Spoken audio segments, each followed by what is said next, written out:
Hello friends, welcome to my Vinita super classes. आज हम लोग बिहार बोर्ड के क्लास 6 के हमारी दुनिया में अध्याय 4 देखे थे। अध्याय का नाम है पृथ्वी के प्रमुख स्थल स्वरूप। इससे पहले कि आप हमारे चैनल पर नए हों या पहली बार आए हो तो नीचे लाल कलर के सब्सक्राइब बटन पर दबाकर हमारे चैनल को सब्सक्राइब कर लें और बेल आइकन को भी दबा दें, जिससे हमारे आने वाले सभी वीडियो का नोटिफिकेशन आपको सबसे पहले मिल सके। और हाँ, अगर अभी तक आप लोगों ने तीसरा पार्ट नहीं देखा है तो यहाँ जस्ट कोने में अभी तुरंत एक लिंक आएगा, उस पर आप क्लिक करिएगा तो तुरंत ये जो है कि तीसरा पार्ट पर पहुँचा देगा और वहाँ जाकर आप लोग तीसरा पार्ट देख सकते हैं। आइए हम लोग चौथा पार्ट देख लेते हैं। पार्ट का नाम मैं पहले ही बता चुका हूँ, जो कि पृथ्वी के प्रमुख स्थल स्वरूप। आइए हम लोग डिटेल में देख लेते हैं। विभिन्न स्थल आकृतियाँ, पर्वत, पठार एवं मैदान। मतलब विभिन्न स्थल आकृतियाँ हैं, जिसमें कौन सा है, पर्वत है, पठार है और मैदान है। हम लोग सभी लोग ये तीनों बारे में देखेंगे, पर्वत, पठार और मैदान के बारे में देखेंगे। आइए डिटेल से देखते हैं। पटना जंक्शन पर गरीब रथ दिल्ली की ओर जाने के लिए तैयार खड़ी थी। कौन सा जंक्शन था हमारा? पटना जंक्शन, जो कि कहाँ पड़ता है? पटना जिले में पड़ता है। बिहार के विभिन्न जिलों से आए लड़कियां और लड़के शिक्षिकाओं के नेतृत्व में 26 जनवरी की परेड में भाग लेने दिल्ली जा रहे थे। सभी बच्चे कहाँ जा रहे थे? 26 जनवरी को भाग लेने के लिए कहाँ जा रहे थे? दिल्ली जा रहे थे। सभी अपनी अपनी सीट पर बैठ गए थे। गाड़ी चल पड़ी। सभी बच्चे बहुत उत्साहित थे। थोड़ी देर में गाड़ी के सोन नदी के पुल पार करने की गड़ाहट सुनाई पड़ी। देखिए, जब ट्रेन पर बैठ गए तो गाड़ी चल दी पटना से, तो थोड़ी दूर चलने के बाद जो है कि सोन नदी पड़ता है, उस पुल पर से जब ट्रेन गुजरी तो गड़गड़ाहट की आवाज़ बच्चों को सुनाई दी। तभी राहुल बोल उठा, अभी थोड़ी ही देर पहले यह गाड़ी हमारे गांव के पास से गुजरने वाली है। एक बच्चा बोला, कहा कि थोड़ी देर बाद जो है कि ये गाड़ी कहाँ से गुजरेगा? हमारे गांव के पास से गुजरेगा। हम लोग आगे देख लेते हैं। खिड़कियों से देखना, दूर दूर तक मैदान ही मैदान नजर आएगा और दूर दूर तक पहाड़ का कोई नामो निशान नहीं दिखाई देगा। बच्चे सब कह रहे हैं कि देखोगे तो दूर तक क्या दिखाई देगा? केवल मैदान ही मैदान दिखाई देगा। वहाँ जो है कि दूर दूर तक कोई पहाड़ नहीं दिखाई देगा, सिर्फ मैदान ही दिखाई देगा। बीच में दखल देते हुए मनोज बोल उठा, हमारे वाल्मीकि नगर में तो घने जंगल और पहाड़ दिखाई पड़ते हैं। उसमें से एक बच्चा, जिसका नाम मनोज है, वह कह रहा कि ओ, हमारे वाल्मीकि नगर जिला में जो है कि क्या है, वहाँ बहुत घना जंगल है और पहाड़ ही दिखाई देते हैं। राहुल बोला, सच? मैंने तो कभी नहीं देखा। राहुल कह रहा कि मैंने तो कभी भी जंगल और पहाड़ नहीं देखा। तभी गीता बोल उठी, ऐसा ही भी क्या? कभी राजगीर और जमुई की ओर जाओ, तब तुम्हें पहाड़ियाँ ही दिखाई देंगी। वह लड़की कह रही, गीता, कि कभी तुम जो कि कहाँ जाओ, राजगीर घूमने जाओ या जमुई जिला की तरफ जाओ तो तुम्हें क्या दिखाई देगी? केवल पहाड़ियाँ ही दिखाई देंगी। मनोज बोला, मेरे यहाँ के पहाड़ बहुत ऊंचे और बड़े हैं। मनोज कह रहा है कि हमारे यहाँ के पहाड़ क्या है, बहुत ही बड़े तथा ऊंचे हैं। गीता बोली, नहीं, मेरे यहाँ के पहाड़ ज़्यादा ऊंचे हैं। तो गीता कह रही है कि मेरे यहाँ जो राजगीर में पड़ता है वो पहाड़ ज़्यादा ऊंचा है। शिक्षिका इन सभी बच्चे की बातें सुनकर मुस्कुरा रही थी। जो मैडम थी वहाँ, इन सभी बच्चे आपस में बात कर रहे थे। इन बातों को सुनकर क्या कर रही थी? हंस रही थी। उन्होंने बच्चों को पास बुलाया। मैडम क्या कि बच्चों को पास बुलाई और कहा, सुनिए, ये पहाड़, पठार और मैदान प्रकृति की देन है। मैडम कह रही है कि ये जो पहाड़ है और पठार है और मैदान है, ये किसका देन है? हमारी प्रकृति का देन है, ये मनुष्य द्वारा नहीं है। देखिए, पहाड़ ये हमारा है जो बहुत ऊंचाई पर उठा हुआ है, बहुत, जिसकी ऊंचाई बहुत ज़्यादा है। ये क्या है? पहाड़ है। पहाड़ से थोड़ा नीचे जो है, लेकिन मैदान से क्या होगा, ये ऊंचा होगा। इसको हम लोग क्या कहते हैं? पठार कहते हैं। जो पठार के नीचे समतल मैदान होता है, जिस पर खेती किया है, तो क्या होता है? हमारा मैदान होता है, जिस पर हम लोग खेती करते हैं। इसके बाद इसके नीचे क्या होता है? ये हमारा सागर होता है, समुद्र रहता है। ये दिया हुआ पृथ्वी के विभिन्न स्थल स्वरूप। ये पहाड़ हो गया जो बहुत ऊंचाई तक है। उससे हल्का नीचे क्या है, ये हमारा पठार है। और सब नीचे क्या है, ये मैदान जहाँ हम लोग खेती करते हैं, ये हमारा सागर वाला भाग है। आइए हम लोग आगे देख लेते हैं। बताइए, राहुल और गीता और मनोज कैसे क्षेत्रों में रहने वाले थे? आप सभी अपने अपने इलाकों के बारे में क्या बात कर रहे थे? वाल्मीकि नगर कहाँ है? वाल्मीकि नगर जो है कुशीनगर डिस्ट्रिक्ट में पड़ता है। आइए हम देख लेते हैं आगे। शिक्षिका ने राहुल से पूछा, राहुल आप बताइए कि आपके गांव में भूमि कैसी है, लोग क्या क्या करते हैं, कैसे रहते हैं, कहाँ रहते हैं और क्या खाते हैं? शिक्षिका बोल रही है कि राहुल आप बताइए कि आपके गांव की मिट्टी कैसी है, भूमि कैसी है, वहाँ के लोग क्या क्या करते हैं, कैसे रहते हैं, कहाँ रहते हैं और क्या खाते हैं? देखिए राहुल का है, मैदानी भाग में स्थित धान की खेत। मैदान होगा तो धान की खेत होगा वहाँ।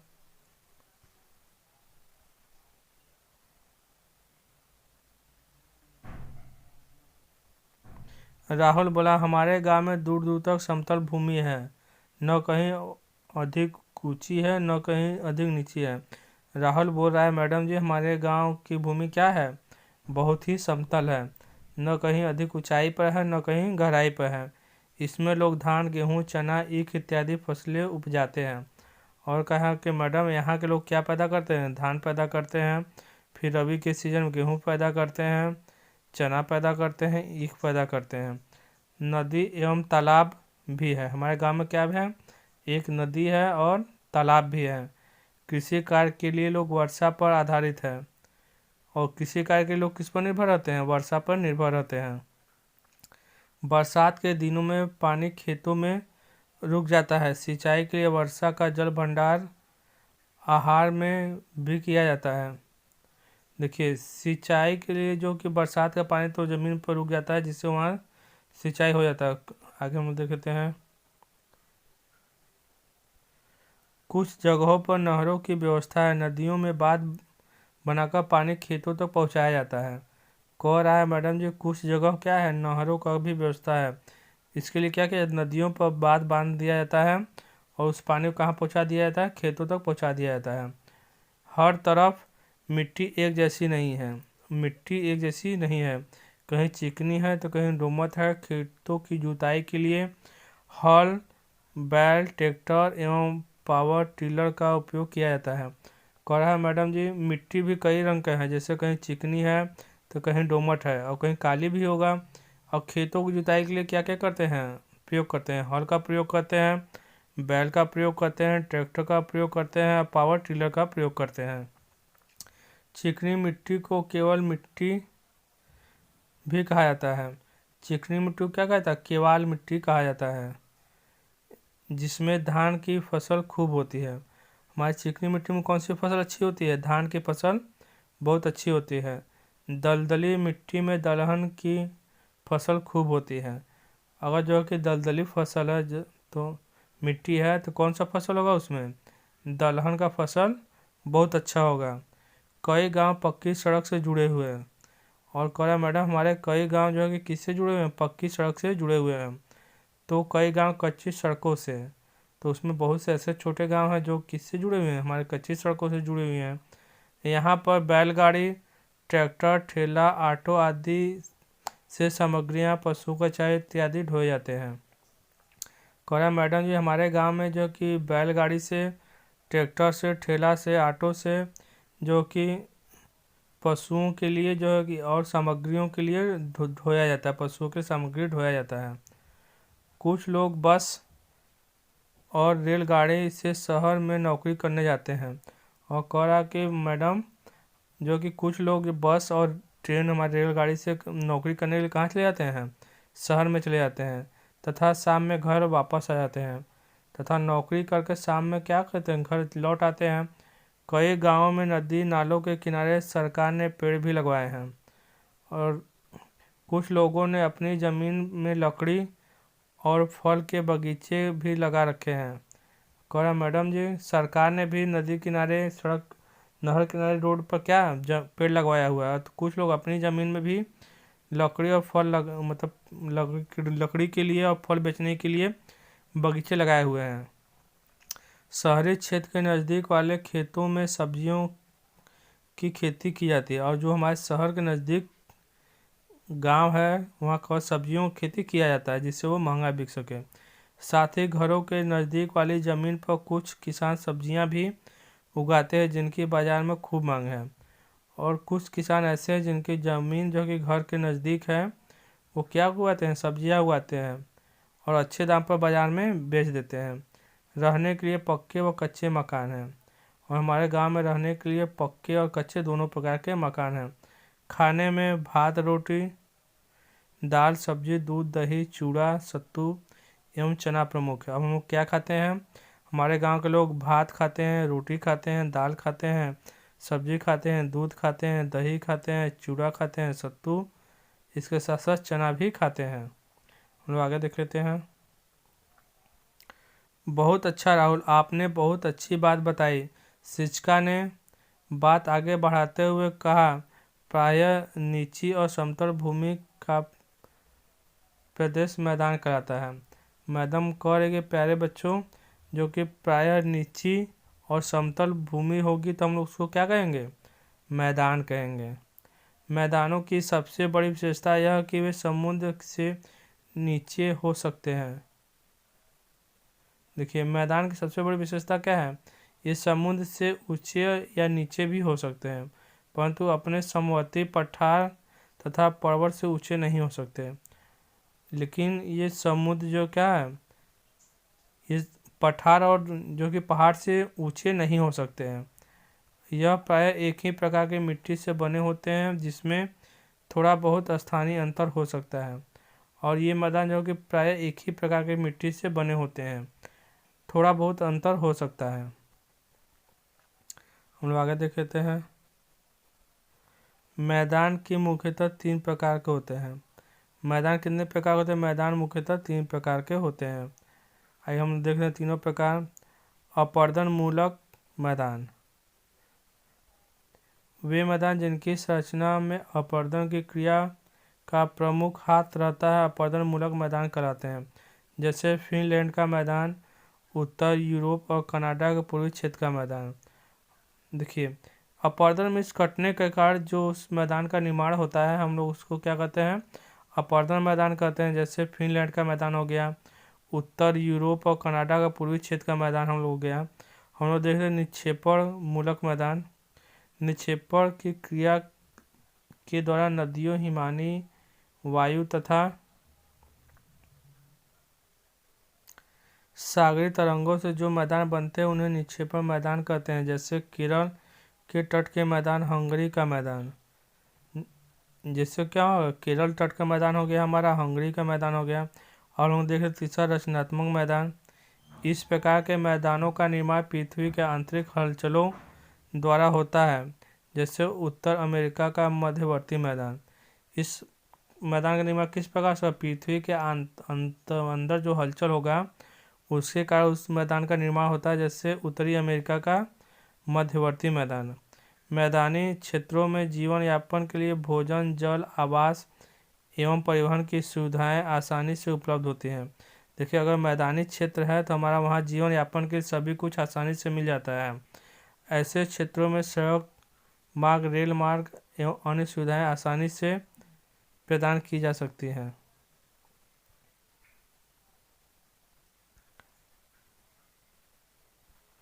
शिक्षिका ने कहा, बिहार का अधिकांश भाग गंगा नदी के दोनों तरफ मैदानी भाग के रूप में फैला हुआ है। मैडम बता रही है कि बिहार का जो अधिकतर भाग गंगा नदी के दोनों ओर मैदानी भाग के रूप में फैला हुआ है। इसमें कृषि कार्य होता है। इसमें क्या सा काम होता है, कृषि के लिए काम होता है। ऐसे मैदान पश्चिम में पंजाब से लेकर पूरब में असम तक मिलते हैं। पश्चिम में कहाँ से, पंजाब से लेकर पूरब में असम तक मिलते हैं।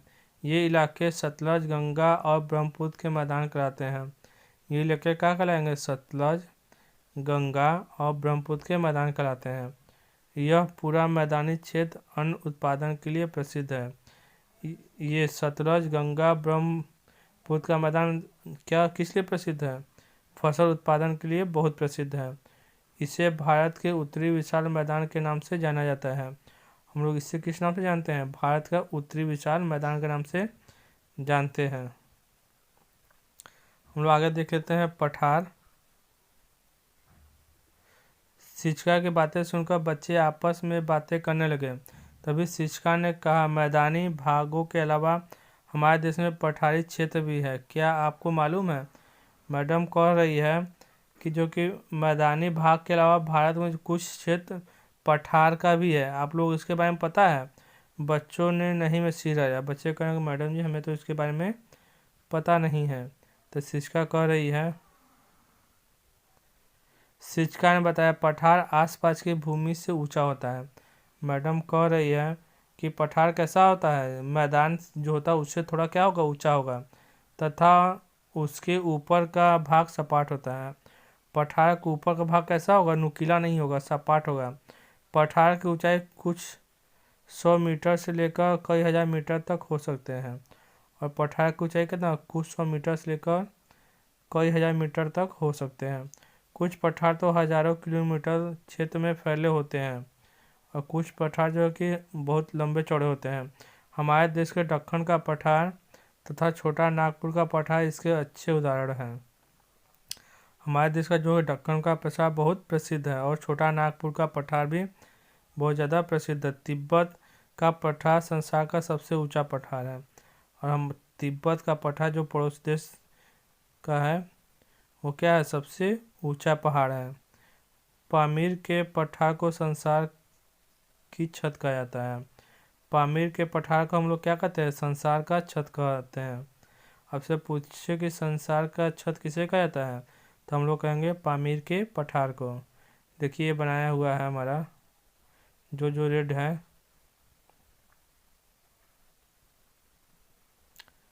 राजूपुर बैठा, इन पठारों में क्या मिलता है? इन पठारों में खनिज के भंडार मिलते हैं, शिक्षिका ने बताया। राजू कह रहा है कि मैडम जी इन पठारों में हमें क्या मिल पाता है? तो मैडम कह रहे कि बेटा इन पठारों में जो है कि क्या मिलता है? बहुत से खनिज भंडार मिलते हैं। छोटा नागपुर के पठार में कौन कौन से खनिज भंडार मिलते हैं? ये खनिज हमारे जीवन के यापन कैसे प्रभावित करते हैं? पूछा है, चर्चा करना, आप लोग चर्चा करिएगा। हम लोग पर्वत देख लेते हैं। मनोज बोला, दीदी जी मेरे पश्चिमी चंपारण जिले में तो पठार है। शिक्षिका ने कहा, नहीं नहीं, तुम्हें जो पठार कह रहे हो वे पठार नहीं बल्कि पर्वत है। एक मनोज बोला कि मैडम जी हमारे पश्चिमी चंपारण में जो कि जिला में तो पठार है। तो मैडम कहे, नहीं, जिसे तुम पठार कह रहे हो वो क्या है? एक पर्वत है, क्योंकि पर्वतों के ऊपरी हिस्से सपाट नहीं होते और वे आसपास के क्षेत्रों से बहुत संकीर्ण होते हैं। कहना कि मैडम बता रही है कि पर्वतों के ऊपरी हिस्से सपाट नहीं होते हैं और जो कि आसपास के क्षेत्रों से पतले में ऊंचे होते हैं। ये लंबी श्रृंखला के रूप में फैले होते हैं। ये कैसे फैले होंगे? एक लंबी श्रृंखला के रूप में फैले होते हैं। ऐसी श्रृंखला को पर्वत श्रेणी कहा जाता है। इस श्रृंखला को हम लोग क्या कहेंगे? पर्वत श्रेणी कहेंगे। बहुत ऊंचे होने के कारण कुछ पर्वतों पर हमेशा बर्फ जमी रहती है। जब उन पर्वतों की ऊंचाई बहुत ज़्यादा हो जाएगा तो वहाँ ठंड पड़ने लगेगा तो क्या हो जाएगा? बर्फ जम जाएगा और इनमें कई नदियाँ निकलती हैं और इनमें से क्या होगा? बहुत सारी नदियाँ का उद्गम होता है। भारत में हिमालय पर्वत पर बर्फ जमी रहती है। जो भारत का हिमालय पर्वत है उस पर क्या जमा रहता है? बर्फ जमा रहता है और कई नदियाँ भी यहाँ से निकलती हैं। अरावली पर्वत पर बर्फ तो नहीं जमती परंतु वहाँ भी वर्षा के कारण नदियाँ निकलती है। एक हमारा अरावली पर्वत है, वहाँ तो बर्फ नहीं जमता लेकिन वर्षा के कारण वहाँ से भी क्या होती है? नदियाँ निकलती हैं। देखिए ये पहाड़ है, पर्वत है हमारा। देखिए ये नुकीला नुकीला निकला हुआ है। पठार रहेगा तो क्या रहेगा? ऐसे सपाट रहेगा।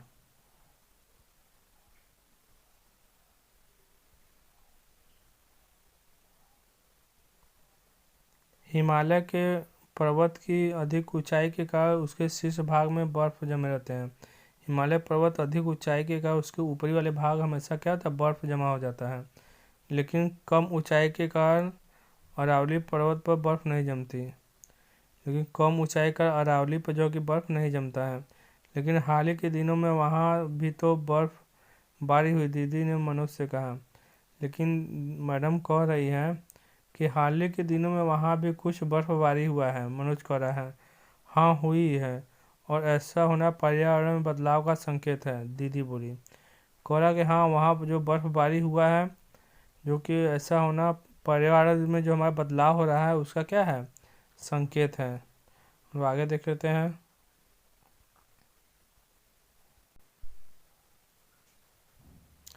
चर्चा कीजिए एवं बताइए पानी किन किन कामों के लिए बहुत ज़रूरी है। बेटो आप लोग जानते होंगे पानी किस लिए ज़रूरी है। पहले तो पानी पीने के लिए, कपड़ा साफ करने के लिए, पशुओं के लिए, बहुत से कामों उद्योग धंधों में पानी की आवश्यकता होती है। जहाँ आप रहते हैं वहाँ पानी के क्या क्या साधन हैं। जहाँ हम लोग रहते हैं वहाँ क्या है, नहर है, कुआं है, तालाब है, नलकूप है। हिमालय पर बर्फ़ जमती है लेकिन अरावली पर क्यों नहीं। प्यार बच्चों, हिमालय जो कि बहुत, उसका ऊंचाई क्या है, बहुत ज़्यादा है। लेकिन अरावली का ऊंचाई ज़्यादा नहीं, जिसके कारण वहाँ बर्फ़ नहीं जमती। अरावली पर्वत कहाँ है, इसका मैं सेकेंड पार्ट बच्चों बना दूंगा, क्योंकि वीडियो क्या हो जाएगा, बहुत बड़ा हो जाएगा। बड़ा होने का कारण आप लोग ऊब जाते हैं, इसलिए मैं इसका सेकेंड पार्ट बना दूंगा, आप लोग देख सकते हैं।